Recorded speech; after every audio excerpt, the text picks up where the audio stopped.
first sees all.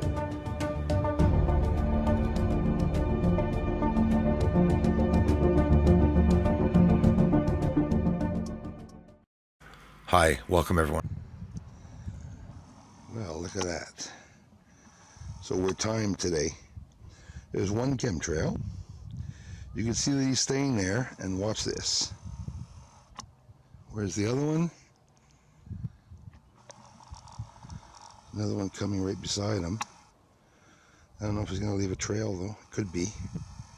See if we can see him. Got the sun in my face, can't really. Hello, welcome everyone. Thank you so much for stopping by. Chemtrails, they exist. They're in the sky. We've been fighting for years about contrails, chemtrails. See the snow on the ground? A couple of weeks back. I do take my telescope out even in the winter, but I'm very careful with the temperatures, and I'm careful when there are humid nights. I definitely don't bring it outside. For those who just arrived to the channel and you're new to the channel that don't know what size the telescope is, it's a Celestron CGXL high definition 14-inch scope with a Nikon D850 at the back, and we get some incredible images. Now over to the sun, not seen with a telescope but with the camera and the solar filter. So the sun today is pretty bad. I'm actually going to get out there and predict that a solar flare could possibly happen in a day, maximum in a day, because we're seeing the alignment of the fields, magnetic fields. They align themselves, and when they cross over one another, for example, you have three sunspots. If you have the one on the right that crosses over to reach the one on the left, that was a bird, it's going to cause some activity like solar storms. It could even cause a coronal mass ejection. A little bit of music up with the sun, and not for long. Stick around. We're going to see some meteors going by the sun. I'm going to explain to you why we're seeing the meteors, and I'm going to explain to you and show you how yourself you can get them.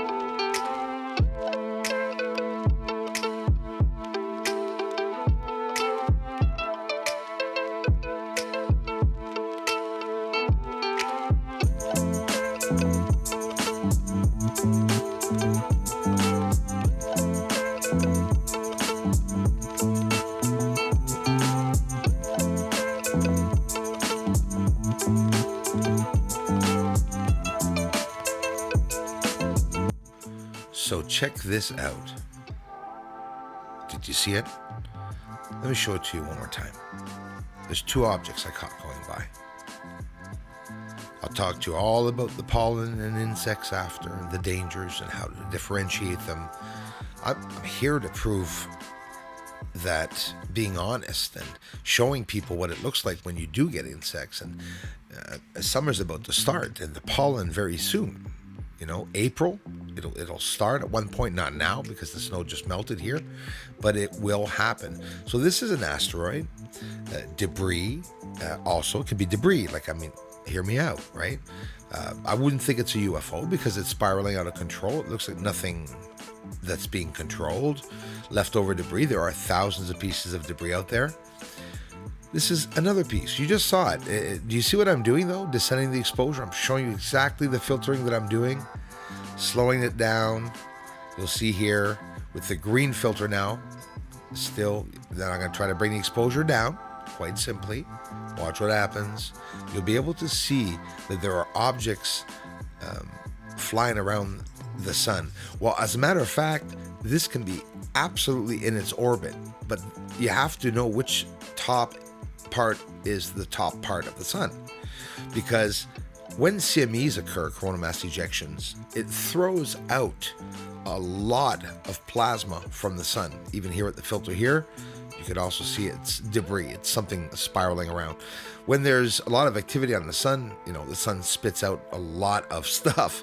And when it does, well, you get the chance of seeing a lot of debris that forms the minute it expels from the sun, and it remains in the sun's atmosphere. Yes, the sun does have an atmosphere, and it goes all around in the atmosphere and remains trapped around the sun for a long time, of course, until it burns out, right? Ashes to ashes, dust to dust.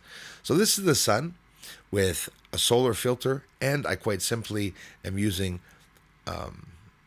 some skill, some techniques with some simple color photos. So look at the sunspot on top, guys. Ouch, that's pretty bad. They're all bad and bigger than Earth. On the left, you see how there's a lot of black spots. We'll go back to it. Even here, you see the brightness of the lights fusioning, but you also see spots that are darker. Well, that's because of convection. There's certain areas on the sun that the temperatures are a lot higher than they are lower. So that's the cooling off, as you can see here on the top right, the cooling off right there of the sunspot. So when it got really active, when it happened, this is pretty bad. That's a pretty bad sun, actually. So now the sun's turned to the right because I wanted to be able to show you also the one on the bottom. So the southern bottom side of the sun is on the left and the north side is on the right. And I say north side. The only way of detecting that and finding out how the sun rotates is by viewing the sun with sunspots. With the sunspots that last there a couple of days, it's pretty cool because it's as cool as it is dangerous, but we get to see those sunspots and we get to see the sun rotating. It tells us how the sun is rotating.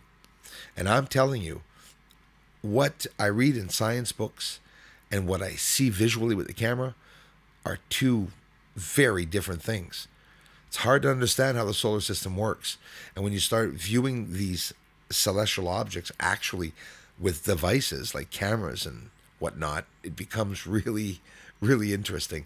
What is this? Well, this is Endymion crater. It's one that I'm going to try to get really clearly, and I have in the past before. And underneath, Atlas craters that we will go and see. Atlas is where Japan would have just landed.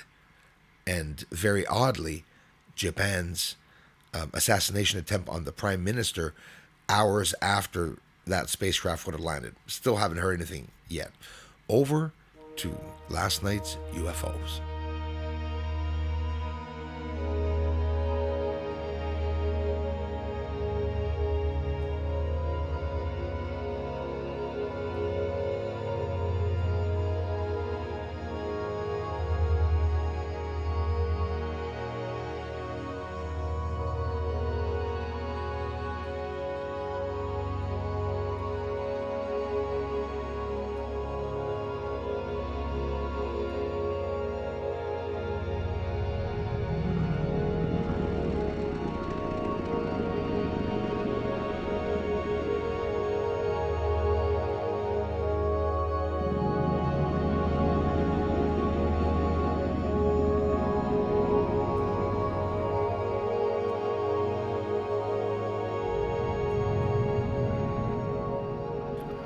Everyone, thanks for the generous contributions and thanks for watching the videos. Aliens are up there on the moon.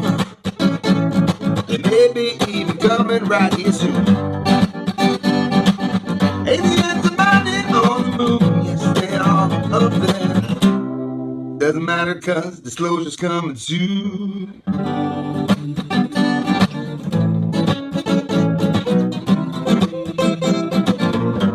Disclosure's coming soon.